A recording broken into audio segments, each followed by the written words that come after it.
श्री परमात्मने नमः। श्रीमद् भगवद गीता प्रथम अध्याय चौथा श्लोक। चौथा श्लोक पढ़ने से पहले आइए सुनते हैं गुरु गीता का यह श्लोक और उसकी व्याख्या। ब्रह्मानंदम ब्रह्मानंदम परम सुखदम परम सुखदम केवलम केवलम ज्ञानमूर्ति ज्ञानमूर्ति द्वंद्वातीतम द्वंद्वातीतम गगन तदृशम गगन सदृशम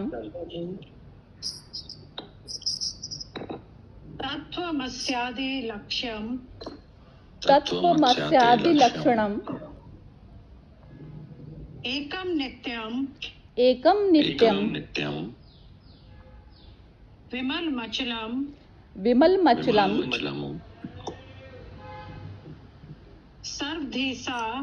सर्वदिशा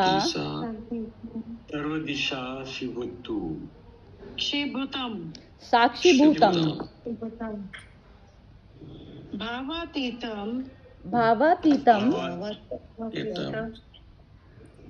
त्रिगुण रहितम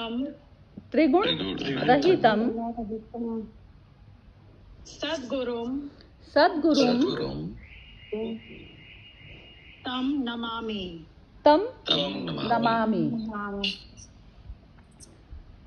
अनामिका जी आप पढ़िए। हाँ जी। ब्रह्मा के आनंद रूप परम सुख रूप ज्ञान मूर्ति, द्वंद्व से परे, आकाश जैसे निर्लेप और सूक्ष्म तत्वमसि, इस ईश तत्व की अनुभूति ही जिसका लक्ष्य है अद्वितीय नित्य विमल अचल भावातीत और त्रिगुण रहित, ऐसे सदगुरु को मैं प्रणाम करता हूँ। हाँ जी। तो इसमें ये बता रहे हैं कि सदगुरु कौन हुआ। सदगुरु वह जो ब्रह्मा मतलब होता है कि जो सृष्टि रचन, जो जहाँ से मन का कार्यक्रम जो शुरू हो जाता है।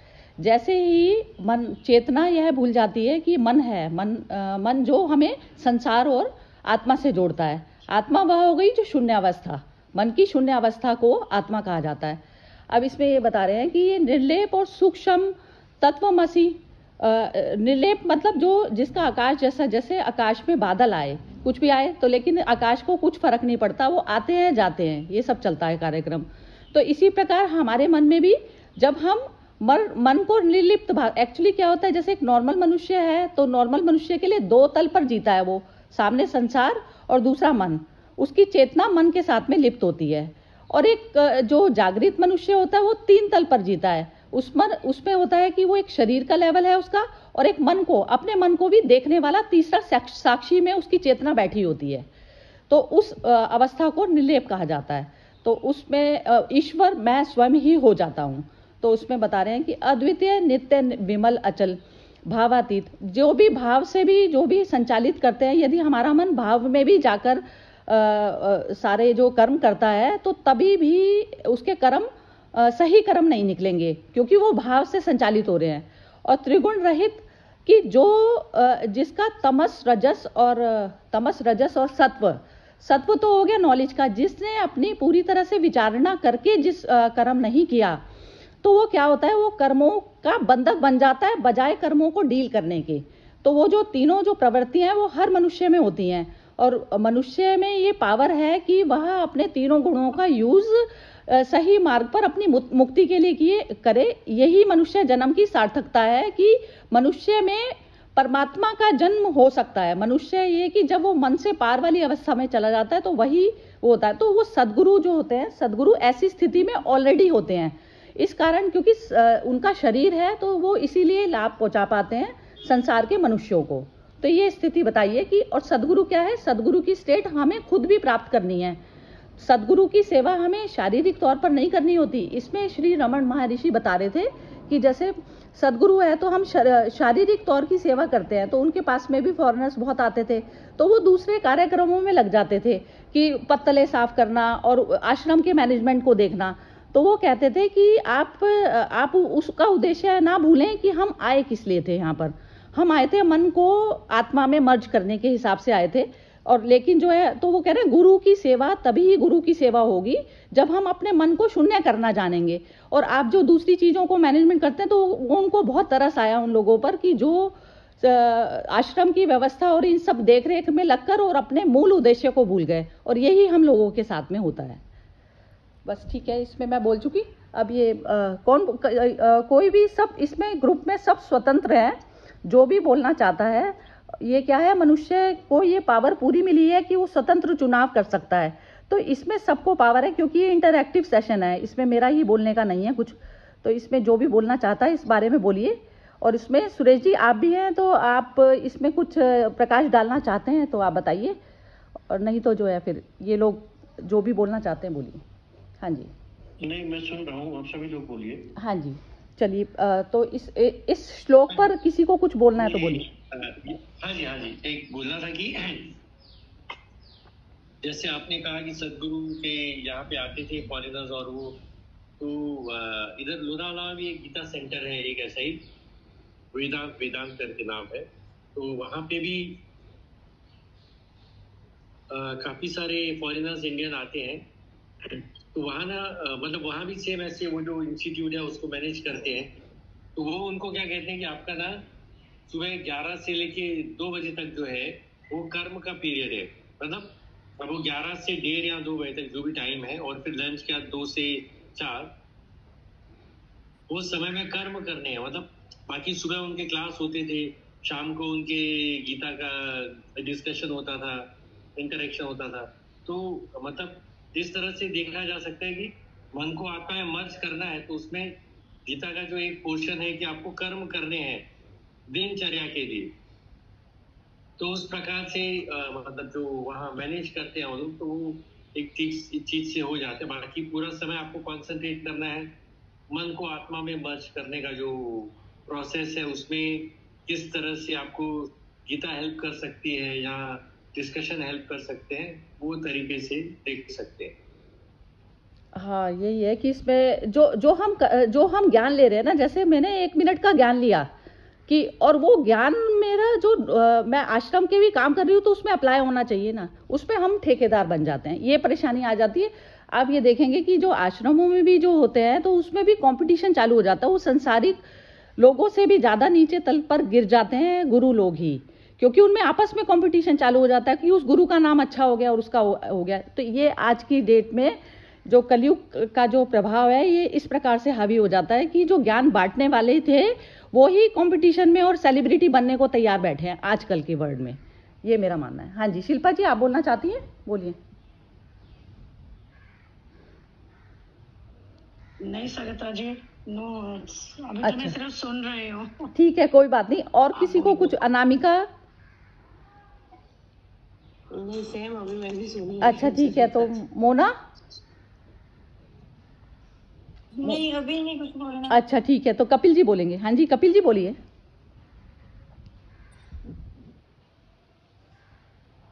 हाँ जी, जय श्री कृष्ण। हाँ जी, आई थिंक ये श्लोक में तो वही बताया है कि एक सही अवस्था क्या है, क्या आदमी कर सकता है। तो आई थिंक ये बेसिकली फॉलो करने जैसी चीज है।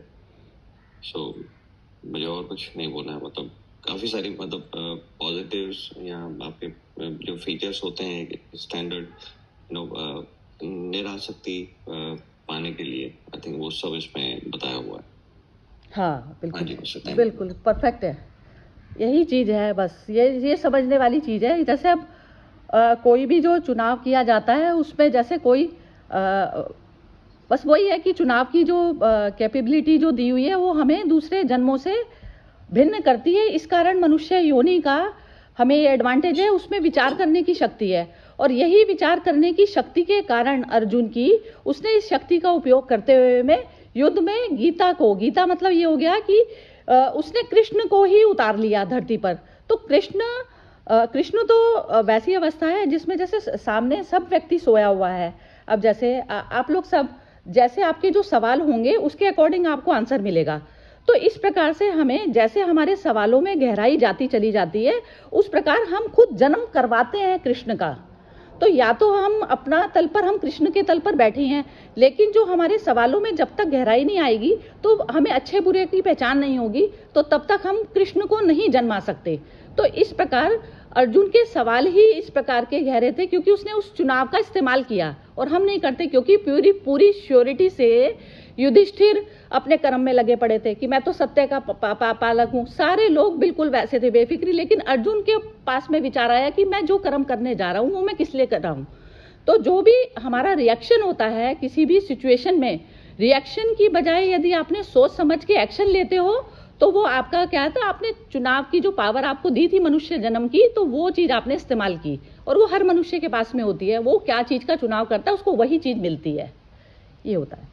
हाँ जी, चलिए गीता शुरू करते हैं फिर। गीता का नहीं सॉरी, ये विद्या जी आप बोलना चाहती हैं कुछ? विद्या जी भी हैं।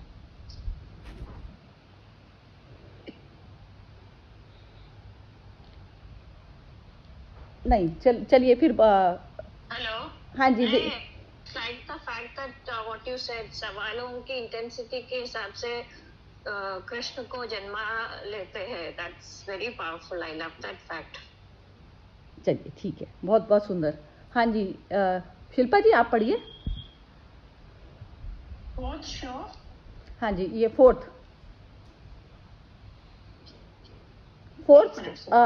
से 6 तक पढ़िएगा।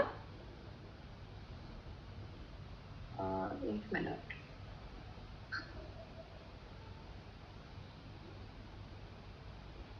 हाँ जी, तीनों इकट्ठे पढ़ दो। हाँ, ये तीनों इकट्ठे ही हैं हमारे में, तो हमारी बुक में ये तीनों इकट्ठे ही हैं। हाँ जी, मेरे में भी इकट्ठे है। ठीक है, ठीक है।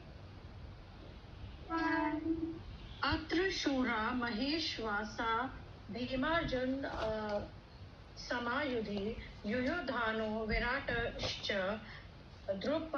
द्रुपदश्च महारथ दृष्टकेतुश्चेकितानः काशीराजश्च वीर्यवान् पुरुजित कुन्तीभोजश्च शैभश्च नरपुङ्गव युधामन्युश्च विक्रांत उत्तमौजाश्च वीर्यवान् सौभद्रो द्रौपदेयाश्च सर्व एव महारथा। हाँ जी, हिंदी विनोद जी आप पढ़िए हिंदी। हाँ जी। इस सेना में बड़े बड़े धनुष्य वाले तथा युद्ध में भीम और अर्जुन के समान शूरवीर सात्यकी और विराट तथा महारथी राजा द्रुपद, दृष्टकेतु और चेकितान तथा बलवान काशीराज, पुरुजी, किंतुभोज और मनुष्य में श्रेष्ठ शैब्य, पराक्रमी युद्धामन्यु तथा बलवान उत्तमौजा, सुभद्रा पुत्र अभिमन्यु एवं द्रौपदी के 5 पुत्र, ये सभी महारथी हैं। हाँ, तो ये बेसिकली ये सारा परिवार जो है अर्जुन से रिलेटेड है, जहाँ पर अर्जुन ने जैसे ये जो सात्यकी थे ये कृष्ण के मित्र थे, यादवों की सेना से जो है बिलोंग करते थे। तो इसमें ये एक्चुअली ये सारी नॉलेज तो गूगल पे मिल जाती है। इनका यही पार्टिसिपेशन है कि इन्होंने सबने अपना स्वतंत्र डिसीजन लिया है कि हमें किस तरफ पर शामिल होना है। जैसे एक तो कृष्ण की अवस्था होती है। कृष्ण की अवस्था ये कि मैं कहीं भी हूँ, जो भी मुझे चूज करेगा मैं उसके पास हूँ। जैसे कृष्ण ने अपने चुनाव का पहला किया था, तो कृष्ण को अकलमंद इस प्रकार से कहा जाता है क्योंकि उसने कृष्ण का चुनाव किया। तो जो भी हम चुनाव करते हैं तो वहीं से हमारा कर्म शुरू हो जाता है। चाहे हम कोई भी चीज अपने हाथ में लेते हैं, चाहे हम बिजनेस में हो, किसी भी प्रकार के हो, क्योंकि कर्म हमेशा संसार से उठते हैं। अब ये जो गीता है, गीता को हम स्पिरिचुअल ग्रंथ इसलिए बोलते हैं क्योंकि ये जो मनस्थिति जब हमारी कर्म करने में जो क्षेत्र में जब हम उतरते हैं तो वो कौन से तल पर करना चाहिए, तो वो जिज्ञासा जिस मनुष्य के अंदर नहीं उत्पन्न हुई कि मैं कर्म कैसे करूं, तो वो मुक्ति के लिए करूं या फिर मैं संसार में बंधन के लिए करूं, तो ये हर समय हर व्यक्ति के पास में स्वतंत्र निर्णय होता है।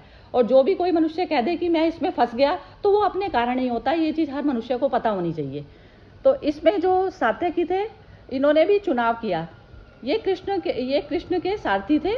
लेकिन ये जो है इनको अर्जुन ने युद्ध उसकी शिक्षा दी थी, धनुष बाण चलाने की शिक्षा दी थी। तो सारी यादवों की जो सेना थी वो कृष्ण ने अपनी कौरवों को दे दी थी, लेकिन सात्यकी ने रिक्वेस्ट करी थी कि मैं जो है इसी उसमें सेना में रहना चाहता हूँ, तो इसलिए उनका सम्मान रखते हुए ये अर्जुन की सेना में शामिल थे। और विराट जो था, विराट ये सब जो है मैंने लिखा, मैं भूल ही जाती हूँ। मत्स्य प्रदेश के जो राजा थे, और ये मत्स्य प्रदेश के राजा, और उत्तरा कुमार और उत्तर के पिता, ये उत्तर और उत्तरा तो वो थी जो अभिमन्यु से जिसने शादी की थी। और जो विराट थे, इनके यहाँ पर ना अर्जुन ने क्या करा था, अज्ञातवास जो बिताया था ना, तो अज्ञातवास जो बिताया था 1 साल का, तो उस पे जब उनकी उत्तरा से जो है मुलाकात हुई, तो इस कारण जैसे उन्होंने अपने अभिमन्यु का विवाह फिर उत्तरा के साथ में किया था, विराट वो हो गए। और ये द्रुपद थे, ये उसके द्रोणाचार्य के साथ में मित्र थे। और द्रुपद जो द्रौपदी और धृष्टद्युम्न के जो पिता थे। और दृष्टकेतु शिशुपाल के पुत्र थे। और चेदी देश के जो है राजा थे। और चेकितान बलवान, काशीराज पुरजित, कुंती भोज थे। ये कुंती वैसे तो उससे हुई थी, क्या कहते हैं, ये कुंती का क्या था रिलेशन की, कुंती के पिता तो वैसे जो थे वो थे ये शूरसेन थे या शबसेन, वो थे। तो कुंती भोज ने इनको गोद लिया था, कुंती को। और मनुष्य में शैब्य, पराक्रमी युद्धामन्यु, उत्तमौजा, सुभद्रा पुत्र अभिमन्यु और द्रौपदी के 5 पुत्र, ये सब जो है, ये सारी सेना, ये जो सारे जो लोग थे, ये पांडवों की सेना से बिलोंग करते हैं, ऐसा वो दुर्योधन उसको बता रहा है। किसको? द्रोणाचार्य को। हाँ जी, तो एक श्लोक और पढ़ लेते हैं, फिर उसके बाद में ये जो मोना का जो वो था ना, डर का, तो उसके बारे में ये सुरेश जी बोलेंगे। तो एक श्लोक और पढ़ लेते हैं। हाँ जी, पढ़िए शिल्पा जी। सरिता जी, इसका इंग्लिश नहीं पढ़ना है अब तो ये ना एक्चुअली इम्पोर्टेंट नहीं है कोई खास, या आप पढ़ना चाहती है तो पढ़ लीजिए, कोई बात नहीं। उसमें ये थोड़ी सी एक्सप्लेनेशन शायद आप में ज्यादा दी हुई है, शायद मेरे ख्याल से, है ना।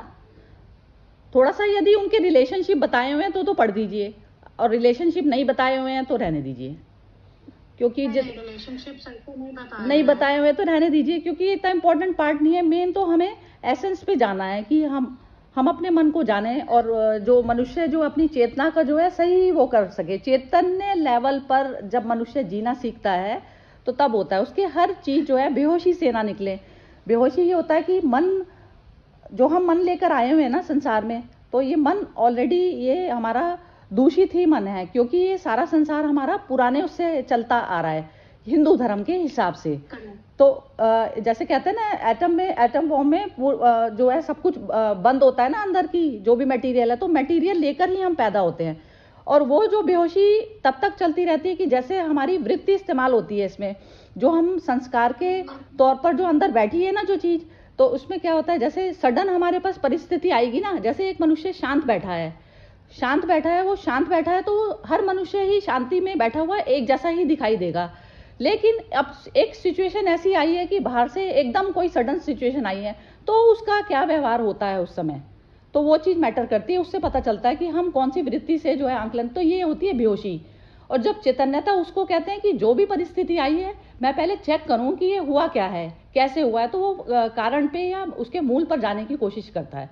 तो वो हम उस पावर का हम सही इस्तेमाल नहीं करते, हम बेहोशी में हमारे एक्शन होते हैं। इसलिए जागृति जरूरी है, और जागृति ही कृष्ण है, क्योंकि कृष्ण क्या है, मैं चैतन्य, वो 0 शून्य लेवल पर जब मनुष्य जीने लगता है, उसका केंद्र में संसार नहीं बैठा हुआ, कोई भी वृत्ति नहीं बैठी, वो वृत्ति भी जो बैठी है वो वृत्ति को भी देख पाता है अपनी, तो वो तीसरे लेवल पर जीता है एक मनुष्य। तो वो चीज होती है चैतन्य लेवल पर जीना। हाँ जी, चलिए पढ़िए ये वाला 7वां श्लोक पढ़िए।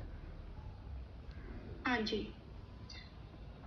अस्माकं तु विशिष्टा ते ये तानि बोध द्विजोत्तम नायकामं सैन्यस्य संज्ञाथ तान् विमिते। हाँ जी, ये कपिल जी आप पढ़िए इसका हिंदी। हाँ जी। हे ब्रह्मांड क्षेत्र अपने पक्ष में भी जो प्रधान है उनको आप समझ लीजिए। आपकी जानकारी के लिए मेरी सेना के जो सेनापति हैं उनको बतलाता हूँ। हाँ, तो ब्राह्मण श्रेष्ठ उन्हीं को बोल रहे हैं, द्रोणाचार्य को। अच्छा, वो सॉरी, इंग्लिश पढ़ दीजिए शिल्पा जी, मैं तो भूल जाती हूँ। अच्छा। O best of Brahmins, hear too about the principal generals on our side who are especially qualified to lead. These I now recount unto you. हाँ, तो बस यही बोल रहे हैं कि ये जो है मेरे पक्ष में भी जो लोग प्रधान हैं उनके बारे में, जैसे कि उन्हें कुछ पता नहीं है, तो ये भी एक आप समझिए कि इससे ये सारी चीज़ें एक्चुअली क्या है, सब कुछ अपनी ही मनस्थिति के बारे में बताती है। हम जब तक अपने आप को, एक मन को अपने पूरी तरीके से पारदर्शी रूप में हम देखेंगे नहीं ना कि उसमें क्या चल रहा है। जैसे एक मन एक स्टोरी है, तो उस स्टोरी को अपने आप को अलग करके चेक करना पड़ता है बार बार। तो जब तक हम उसको चेक करने वाले उसमें स्थान में, तो अब दुर्योधन क्या है, मन के साथ में लिप्त चेतना, उसको जो मन के साथ में लिप्त चेतना है उसको पशु तुल्य बताया जाता है। अब जो है वो पशु तुल्य चेतना तो है, और वो जो है उसको गाइड बता रही है। लेकिन इसमें जो गुरु थे और जो सारे जिसके कारण जो युद्ध हुआ, जो अच्छे पावरफुल जो लोग थे, मेन कारण दुर्योधन नहीं था युद्ध का इसमें द्रोणाचार्य को भी कारण बताया जा सकता है, और इसको भीष्म पितामह को भी मेन कारण बताया जा सकता है, और कर्ण, ये जो सारे महारथी थे, मेन जो ये जो महाभारत का जो युद्ध हुआ ये कारण थे। यदि ये सपोर्ट ही अपनी नहीं देते, यदि अपने निर्णय की शक्ति ये ठीक लेते, तो शायद युद्ध नहीं होता। और सबसे मेन मूल कारण तो था धृतराष्ट्र, जो उसका अंधा मोह, ये था मेरी दृष्टि से, ऐसा है। तो अब बाकी बताइए। ये पहले एक्चुअली सुरेश जी को टाइम देते हैं, क्योंकि ये फिर ना टाइम खत्म हो जाता है फिर। तो सुरेश जी आप अपना बताइए कि जो आप पिछली बार थोड़ा सा आधा रह गया था, डर के बारे में आप कुछ बताना चाह रहे थे। हाँ जी। अच्छा, ठीक है। तो आप सबने जिस तरह से व्याख्या की, और हम सब मिलजुल कर एक खोजबीन में लगे हुए हैं कि हम अपने स्तर पर इन सब चीज़ों को किस तरह से समझ पाएं, और आप सभी बहुत तार्किक तरह से उन चीज़ों को समझ रहे हैं, और आपसे मैं भी सीख रहा हूँ, क्योंकि मेरा गीता पर अध्ययन कम है, और ये मेरे लिए बड़ा अच्छा अवसर आप लोगों ने दिया कि उसको मैं समझ सकूं। तो सभी को नमस्कार। पिछली बार जो मोहना जी ने बात शुरू की थी, और वो थोड़ी सी अधूरी रह गई थी, कि अर्जुन जिस तरह से सवाल पूछ रहे हैं श्री कृष्ण से, तो मुख्यतः क्या बात है? बात है कि उसके भीतर एक तरह का मोह है, भय है ना। और भय जो है वो एक बहुत महत्वपूर्ण विषय है कि हमें उस पर चर्चा जरूर करना चाहिए। तो यदि आप भयभीत हैं, है ना, चाहे वो अर्जुन जैसा धनुर्धारी क्यों ना हो, है ना, तो यदि आप भयभीत हैं, आप चाहे जो कुछ करें, चाहे आप दुनिया भर के जितने भी देवी देवता हैं वहां उनके चक्कर लगाएं, तमाम तरह की सेवा कर लें, गरीबों को उत्थान के लिए कोशिशें कर लें, राजनीति में कूद पड़ें, पुस्तकें लिख लें, कविताएं रच लें, उपदेश सुन लें, उपदेश कर लें, है ना, तो आप एक, यदि आपके भीतर भय है तो आप एक निष्प्राण और स्पंदनहीन इंसान ही रहेंगे। आप एक ऊपरी तौर पर कर रहे हैं सब कुछ, क्योंकि मुख्य चीजें जो आपके भीतर भय भरा है, वो ये सब करते हुए भी आपको एक ऐसा इंसान बनाए रखेगा जो एक डरा हुआ इंसान। अब डरा हुआ इंसान चाहे युद्ध क्षेत्र में जाए, चाहे क्रिएशन के फील्ड में जाए, चाहे कुछ भी करे, लेकिन आप समझ सकते हैं वो कितना प्रभावशाली हो सकता है। इसलिए भय के कारण आप समस्याओं को सुलझाएंगे नहीं, बल्कि वे समस्याएं बढ़ती ही जाएंगी, दिन दूनी रात चौगुनी। जैसे जैसे आपका भय बढ़ेगा वैसे वैसे समस्याएं बढ़ती जाएंगी, उसका कोई और छोर नहीं होगा। तो अर्जुन के भय, जिस तरह के भी भय हैं या मोह है, कृष्ण उनको समाप्त करने की कोशिश कर रहे हैं, है ना, कि यदि इसका ये भय बना रहा, इस प्रकार का भय बना रहा, तो आगे जो कुछ होने वाला है, उन्हें तो पता है आगे क्या क्या होने वाला है, लेकिन वो अर्जुन को स्पष्ट कर रहे हैं कि तुम्हारे भीतर से जो भय और मोह है इसे निकालो।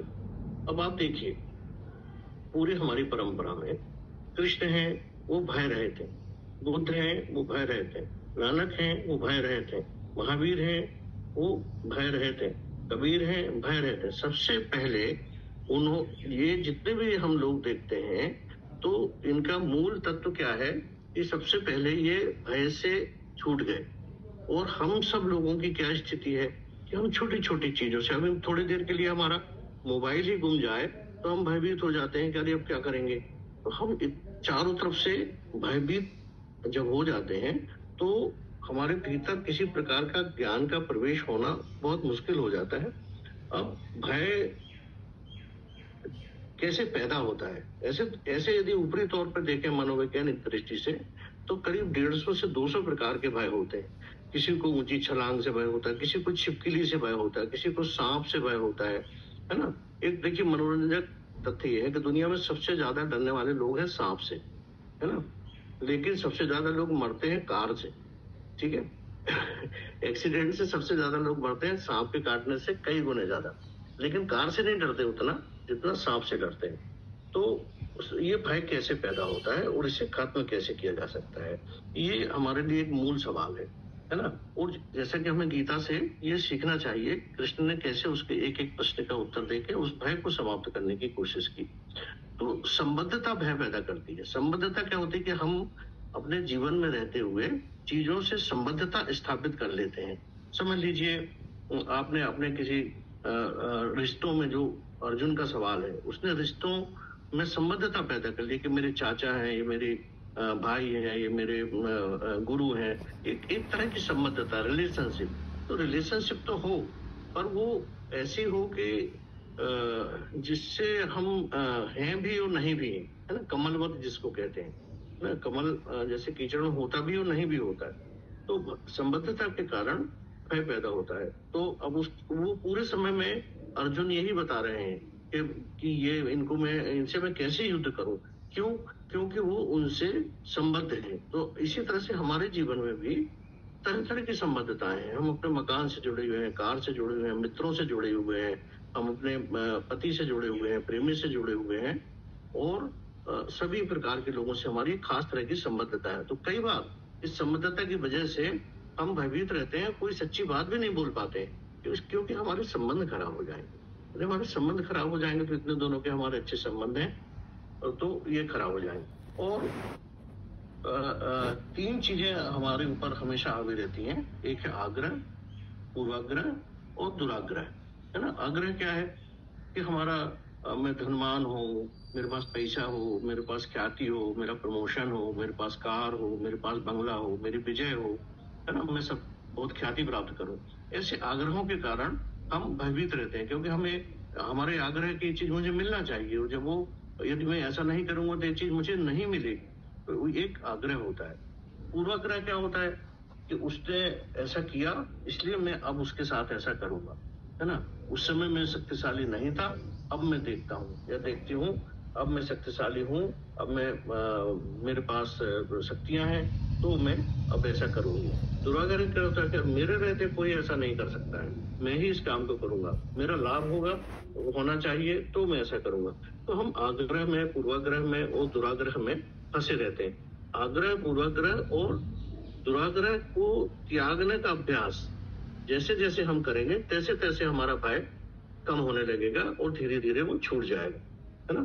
तो हमारा जो मन है, इस मन कैसे काम करता है? मन की आदत बचपन से ही भय के साथ जीने की है ना। तो इस पर निर्भर करता है कि हम अपने मन के साथ जो लिपटा हुआ है भय, उसे छुड़ाने का क्या अभ्यास करते हैं। तो जब भी हमको कोई भय होता है तो हम तुरंत उस भय के साथ हो चलते हैं और बहुत सारे काम स्थगित कर देते हैं। सच बोलना, किसी जिन चीजों से लोभ छोड़ना, मोह छोड़ना, ये भय के कारण हम उससे जुड़े रहते हैं। तो मोह क्यों हम करना चाहते हैं? अरे इसको छोड़ देंगे तो हमारा जीवन मुश्किल हो जाएगा। अरे यदि मैं इनसे युद्ध करूंगा तो ये तो मेरी मर्यादा के खिलाफ है कि मैं अपने रिश्तेदारों से युद्ध कर रहा हूँ। तो हम भय से चिपका हुआ मन, है ना, हमेशा आपको परेशान करेगा। लेकिन भय का जैसे आप सामना करते हैं तो कृष्ण बार बार उसको, इस भय का जो उसके अंदर संबद्धता के कारण बना हुआ है, उससे मुक्त हो जाने की बात कर रहे हैं कि जब तक तो इस भय से मुक्त नहीं हो जाएगा, है ना। तो वो बार बार यही प्रयास कर रहे हैं कि इस तरह के भय से मुक्त हो इसको। और भय को मुक्त करने का तरीका हमारे अपने जीवन में क्या हो सकता है? अब हम इस पर, क्योंकि आज हम गीता कर रहे हैं, कबीर कर रहे हैं, नानक जी कर रहे हैं, तो इसका इसलिए कर रहे हैं कि हम अपने जीवन में क्या बदलाव लाए जा सकते हैं इस डायलॉग से, ये जो संवाद हम कर रहे हैं। तो उसका तरीका ये है कि हम उसका अवलोकन करें, उससे भागे नहीं, उसका अवलोकन करें। थोड़ी देर में वो कमजोर होने लगता है ना। यदि हम उसका अवलोकन जब नहीं करते हैं तब वो और बड़ा छल्ला बनाता जाता है और हमारे पूरे शरीर पर हावी हो जाता है। जैसे कि भूत है, भूत का भय है, भूत होता नहीं है लेकिन उसका भय है ना। कोई चुड़ैल का, डायन का, न जाने किन किन चीजों का भय है। हमारे आर्थिक स्थिति खराब होने का भय है, हमारी नौकरी छूट जाने का भय है, हमारे संबंध खराब हो जाने का भय। तो हम चारों तरफ से एक भय युक्त जीवन में जी रहे हैं। तो उसके लिए क्या करते हैं, उसके लिए हम मंदिर जाएंगे, उसके लिए किसी गुरु की शरण में जाएंगे, जैसे सरिता जी ने कहा गुरु की शरण में जाएंगे। वो हमारा भय कैसे दूर कर देगा हमारे भय को।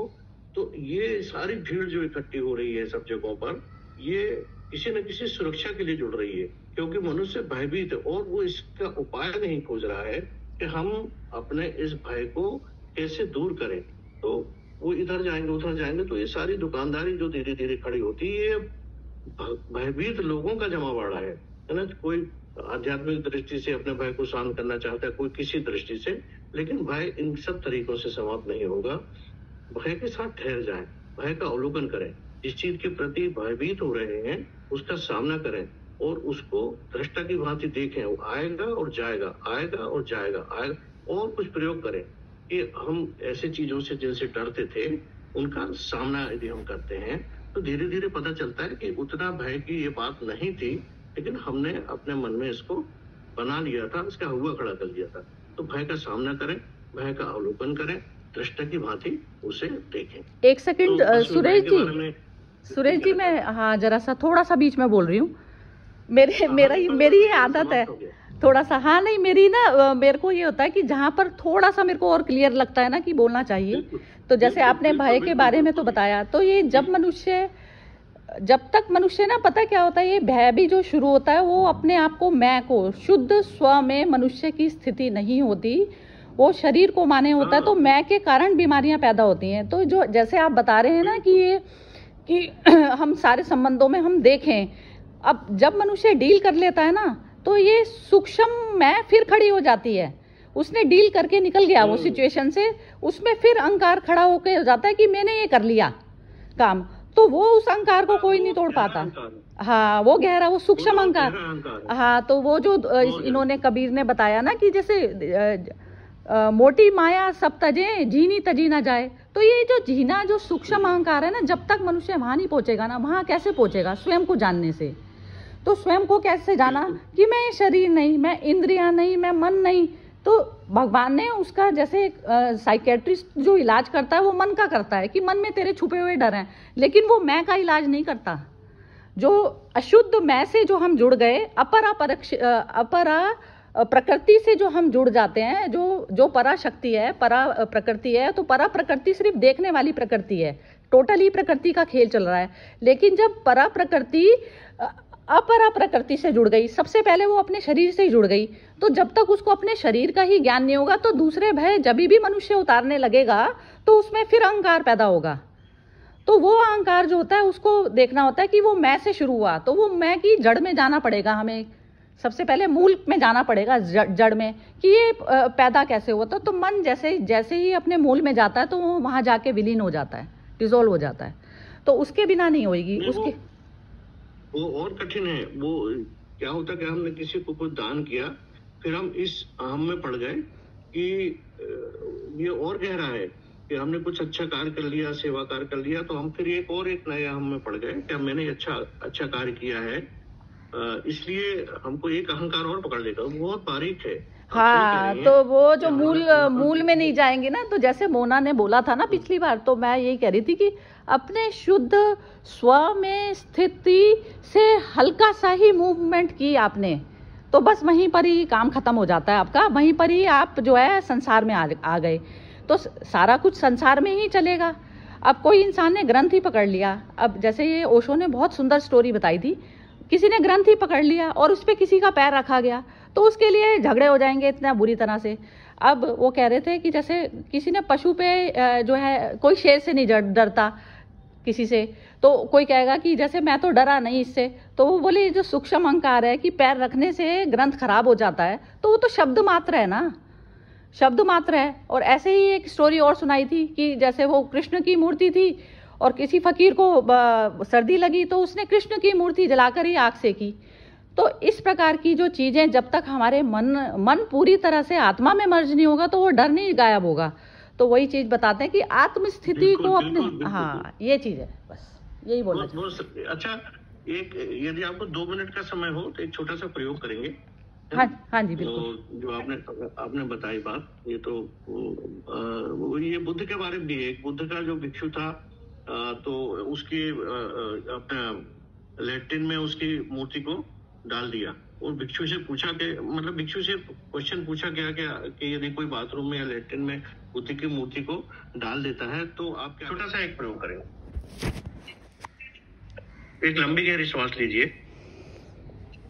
सब लोग जिस भी स्थिति, यदि आप कुर्सी पर बैठे हैं तो अपने पैरों को जमीन पर लगा लीजिए, और यदि आप नीचे बैठे हैं तो अपने शरीर को ढीला छोड़िए। लंबी गहरी श्वास लीजिए, लंबी गहरी श्वास और धीरे धीरे प्रश्वास, लंबी गहरी श्वास और धीरे धीरे से छोड़िए और शरीर को ढीला छोड़ दीजिए। रिलैक्स और ढीला छोड़ दीजिए। अब मैं जो प्रश्न कर रहा हूं उसका आप मन में उत्तर दीजिए।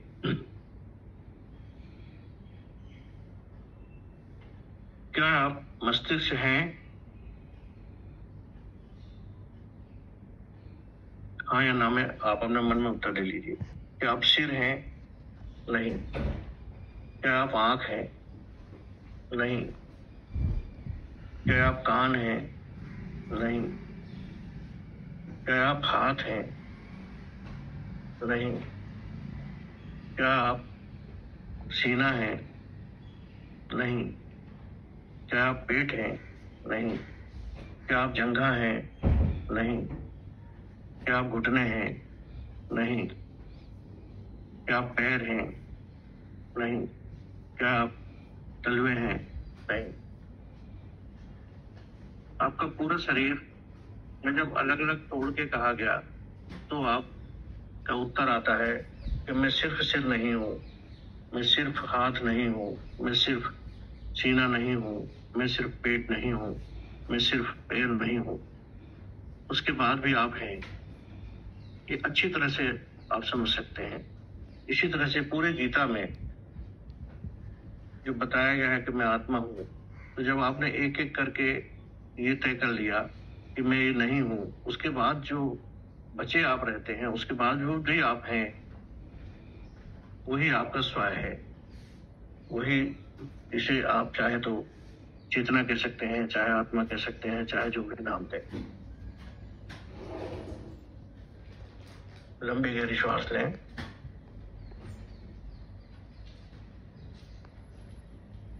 ध्यान अपने श्वास पर केंद्रित करें।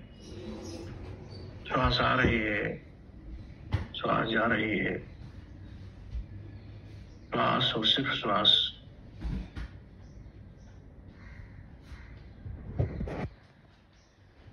श्वास के आने जाने के क्रम को देखें।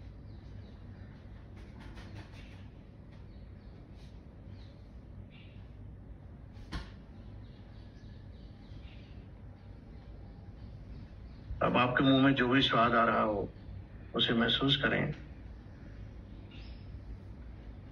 आपके कान में जो भी ध्वनि सुनाई दे रही हो उसे महसूस करें। आपके शरीर में जो भी स्पर्श हवा आ रही हो उसे महसूस करें।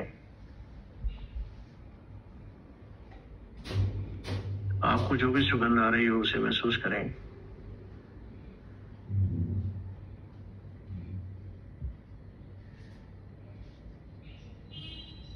अपने आत्मा में स्थित हो। अपने दोनों हथेलियों को रगड़ें।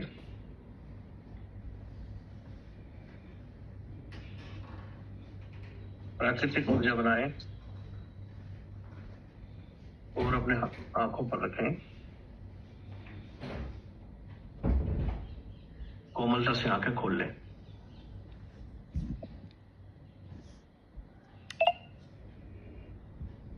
समाप्त।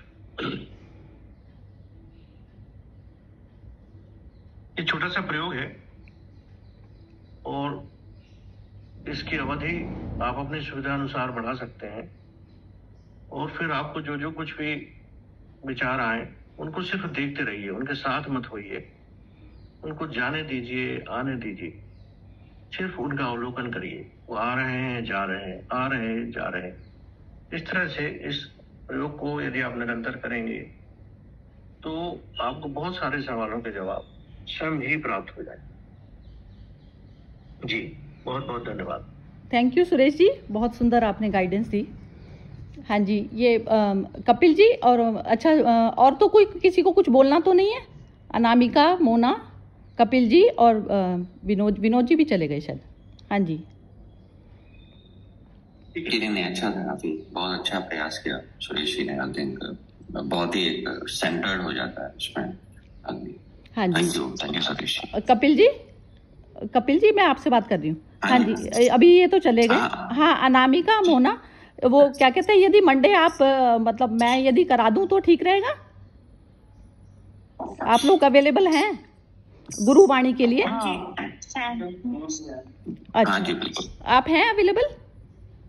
हाँ जी मैं अवेलेबल। अच्छा तो ठीक है, तो फिर क्योंकि मेरे को भी ना आप लोगों के साथ में जुड़ने का अच्छा लगता है और अपना अभ्यास होता है, तो बस ये है कि जो सुनना चाहता है और जो जुड़े रहना चाहता है तो मैं मतलब उन्हीं के हिसाब से बोलना चाहती हूँ।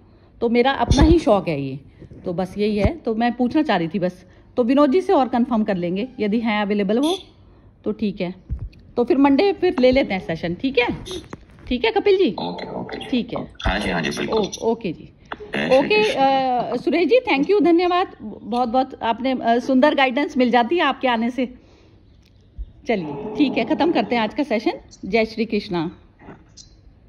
जय श्री कृष्णा।